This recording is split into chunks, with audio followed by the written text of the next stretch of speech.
Bonjour à tous, votre eau de piscine est trouble? Voyons ensemble pourquoi et comment y remédier. Mais au fait, c'est quoi exactement une eau de piscine trouble? Cela signifie simplement qu'il y a des éléments en suspension dans l'eau. L'objectif est donc de s'en débarrasser. C'est évident, mais ça va mieux en se le rappelant. Pour arriver à traiter ce problème, il faut tout d'abord savoir pourquoi l'eau de votre piscine est devenue trouble. Les raisons peuvent être multiples et selon le cas, les mesures à mettre en œuvre sont différentes. Je suis Emmanuel du blog sapiscine.com et je vous souhaite la bienvenue sur ma chaîne. Dans cette vidéo, je vais vous expliquer quelles sont les différentes raisons qui peuvent amener à ce que l'eau de votre piscine devienne trouble. Je vous indiquerai ensuite comment la rendre à nouveau cristalline. Et pour finir, en bonus, je vous indiquerai quoi faire si malgré vos efforts, votre eau redevient toujours verte. Allez, c'est parti et n'oubliez pas, si vous aimez la vidéo, pensez à mettre un pouce levé et à vous abonner à la chaîne pour ne rater aucun conseil que je donne gratuitement sur cette chaîne. Merci et n'oubliez pas de partager la vidéo pour en faire profiter vos connaissances.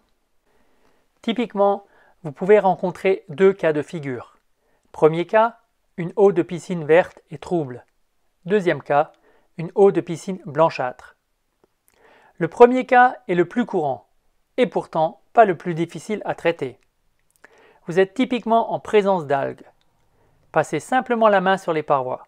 Vous constaterez qu'elles vous paraîtront glissantes. Dans ce cas, pour retrouver une eau cristalline, consultez ma vidéo où je vous explique comment rattraper une eau de piscine verte en seulement 7 étapes. Je vous ai mis le lien de la vidéo dans le descriptif sous cette vidéo-ci. Pour le deuxième cas, une eau trouble et blanchâtre est souvent la conséquence d'un déséquilibre de votre eau. Ces origines peuvent être multiples et les actions correctrices ne seront donc pas les mêmes selon l'origine du déséquilibre. Je vais donc vous les présenter dans la suite de cette vidéo afin que vous puissiez identifier précisément quel est votre problème et donc y apporter la bonne solution. Alors, qu'est-ce qui provoque une eau trouble? Omniprésent dès que l'on parle de traitement de l'eau d'une piscine, votre pH peut donc également être à l'origine d'une eau trouble. C'est par ailleurs un des cas les plus fréquents.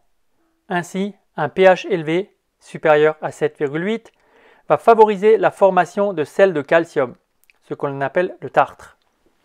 Ils vont non seulement être à l'origine de la turbidité de votre eau, en provoquant une eau trouble et blanchâtre, mais également se déposer sur tous les éléments de votre piscine.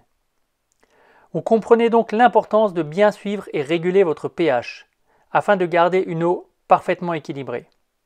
Et en cas de dérive, il vous faudra agir rapidement en rajoutant du pH- pour rétablir le plus vite possible l'équilibre de votre eau et retrouver une chimie de l'eau correcte.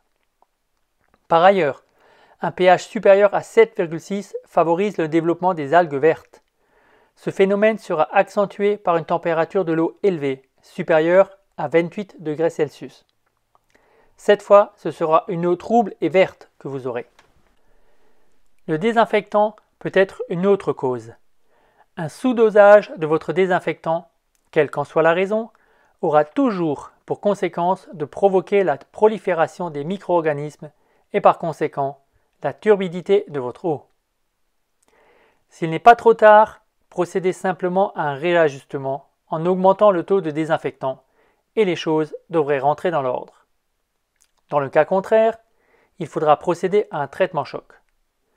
Dans la description sous la vidéo, je vous ai mis un lien vers un article de mon blog qui vous explique tout ça dans le détail. Pour rappel, dans le cas d'un chlore stabilisé, son taux doit être d'au moins 2 mg par litre. Dans le cas du chlore non stabilisé, ce sera au moins 1,5 mg par litre. Une autre cause à laquelle on pense moins est le succès de votre piscine. Effectivement, la période estivale est souvent propice à une fréquentation élevée de votre piscine.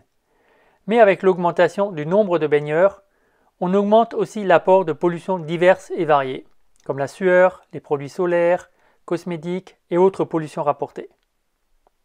Il n'est donc pas étonnant qu'en fin de journée, votre piscine présente un aspect plutôt trouble. Dans un premier temps, vérifiez votre taux de désinfectant. Garder un taux correct nécessitera un apport de désinfectant supplémentaire afin de pouvoir traiter ces pollutions. Votre eau continue à rester trouble, même avec un désinfectant correct? Alors procédez à un traitement choc.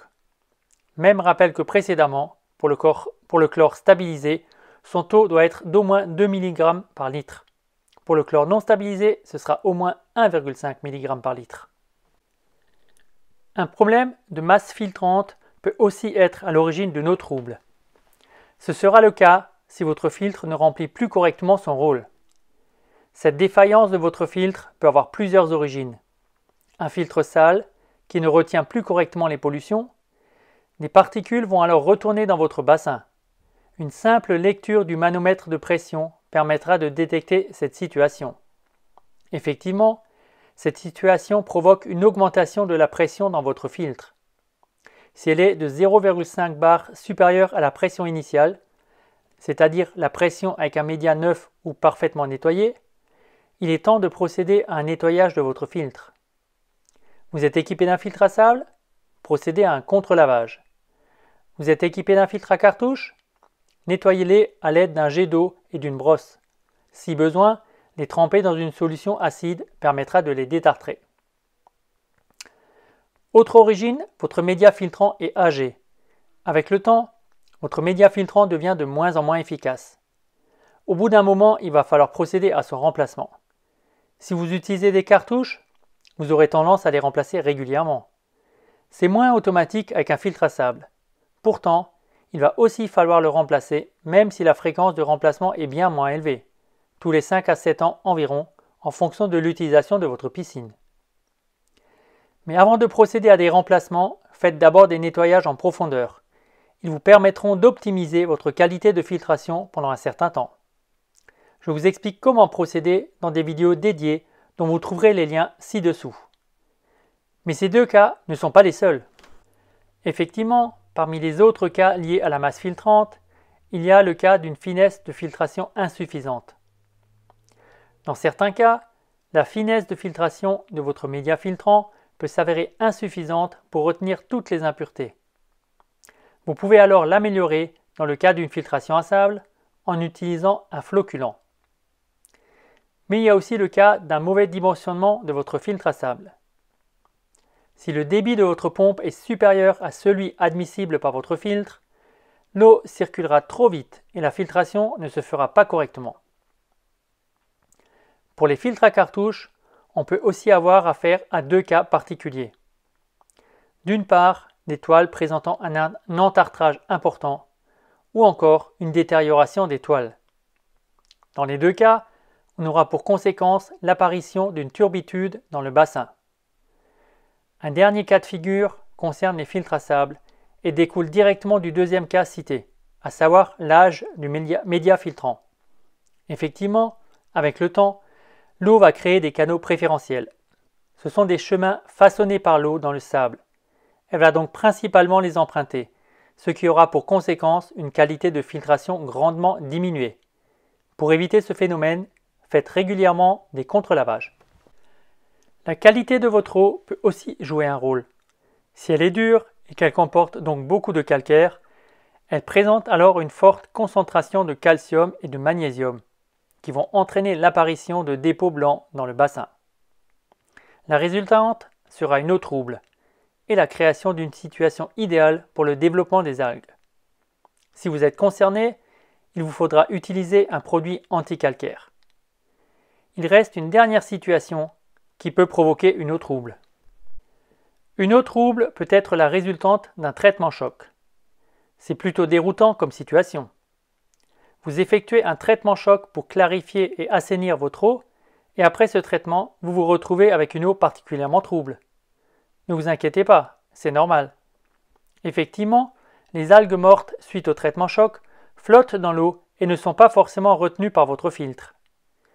Utilisez alors un floculant ou un clarifiant. Ils vous permettront de vous débarrasser de ces résidus d'algues, comme je vous l'explique dans mes vidéos sur les floculants. Comme promis au début de la vidéo, voici votre bonus. Malgré vos précautions et vos traitements successifs, votre piscine redevient toujours verte? Vous êtes face à une saturation de phosphate dans l'eau. Le phosphate provient des organismes vivants, de la pluie, des déchets végétaux, d'engrais, de la poussière, etc. Sachez aussi que les algues se nourrissent de phosphate pour se développer, puis le libèrent lorsqu'elles meurent. Leur mort crée donc de la nourriture permettant aux algues vivantes de se développer, un vrai cercle vicieux. La seule solution consiste à retirer le phosphate de l'eau.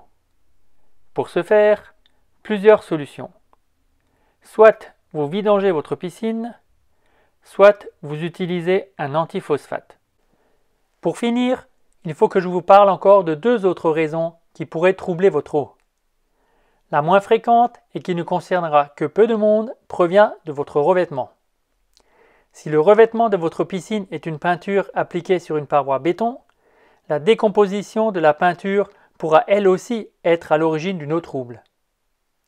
La seconde sera le résultat d'un manque d'attention. Il s'agit d'une mauvaise utilisation du floculant. Un excès de floculant pourra également provoquer une eau trouble. Avec un pH supérieur à 7,6, le floculant va se solubiliser et traverser le filtre. Dans les deux cas, le résultat est le même. Vous aurez une eau trouble et blanchâtre. Maintenant, vous savez pourquoi votre piscine est trouble et vous pouvez réagir en conséquence. Vous voulez en savoir plus concernant la gestion de l'eau de votre piscine? Consultez les articles traitant de ce sujet sur sa-piscine.com, le blog de votre piscine. J'espère que vous avez apprécié cette vidéo et qu'elle vous sera utile. Si c'est le cas, n'hésitez pas à la partager et à mettre un pouce levé juste en dessous. Et pour bénéficier de toujours plus de conseils pratiques sur l'entretien de votre piscine, n'oubliez pas de vous abonner et de consulter mon blog sapiscine.com, le blog de votre piscine. Merci et à bientôt.